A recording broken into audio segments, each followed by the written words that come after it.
एक बूढ़ी माँ की दर्द भरी कहानी।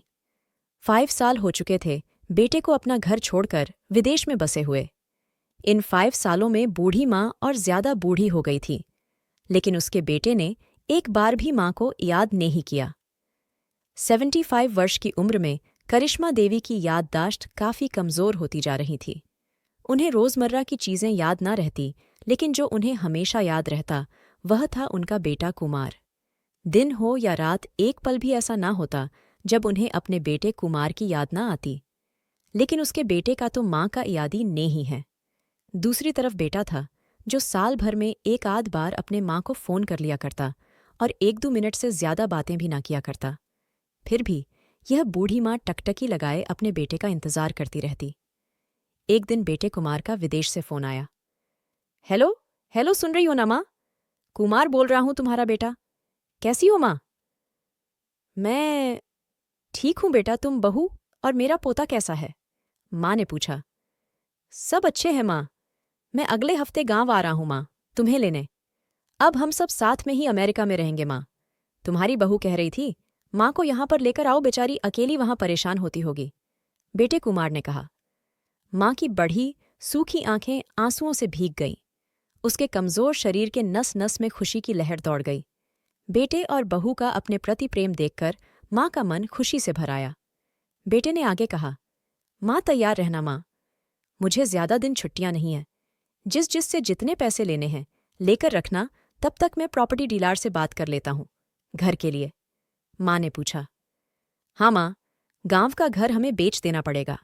अब हम साथ में ही रहने वाले हैं तो वहां पर घर रखने का कोई मतलब नहीं है माँ, बेटे ने कहा।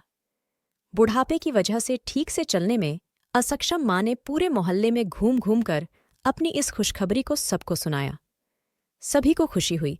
सबको लगा माँ जी के आखिरी दिन अपने परिवार के साथ खुशी से बीत जाएंगे।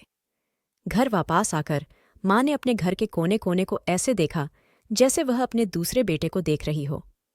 देखे भी क्यों ना, उस घर को अपने बेटे से कम थोड़ी समझा था। अपने पति के साथ 40 साल यही तो बिताए थे, लेकिन अब मजबूर थी। बुढ़ापे के आखिरी साल बेटे कुमार और बहू के साथ बिताना चाहती थी। दिल पर पत्थर रखकर घर बेचने के लिए माँ तैयार हो गई। आनन फानन में बेटे ने घर को आधे दामों पर बेच दिया। माँ ने ज्यादा नहीं, लेकिन जिन चीजों से दिल लगा था उन चीजों को समेटा और बेटे के साथ टैक्सी में बैठकर एयरपोर्ट के लिए चली गई। एयरपोर्ट पर आकर बेटे ने माँ से कहा, माँ तुम यहाँ बेंच पर बैठो, मैं सामान और बोर्डिंग पास की जांच करा कर आता हूँ। वहां वक्त लगता है और खड़ा रहना पड़ता है, तुम्हें तकलीफ होगी। तुम यही आराम करो। मैं यूं गया और यूं आया। माँ बेंच पर बैठ गई और बेटा अंदर चला गया। काफी समय हो गया बेटा, वापस नहीं लौटा?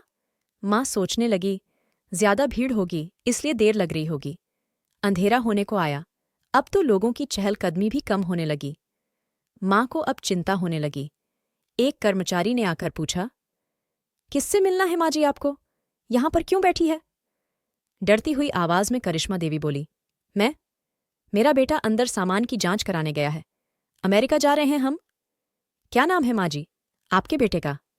कर्मचारी ने पूछा। कुमार नाम है मेरे बेटे का, करिश्मा देवी ने बताया।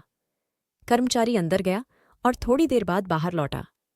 उसने करिश्मा देवी से कहा, माँ जी अमेरिका जाने वाली फ्लाइट तो दोपहर में ही जा चुकी है और आपका बेटा भी उस फ्लाइट में बैठकर अमेरिका जा चुका है।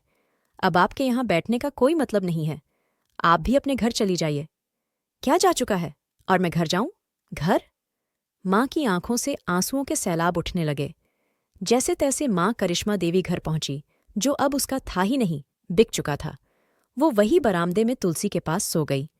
घर के नए मालिक को उस पर दया आई तो एक कमरा किराए से उसको दे दिया। पेंशन के पैसों से खाना और किराए का बंदोबस्त हो जाता था। दिन बीतने लगे।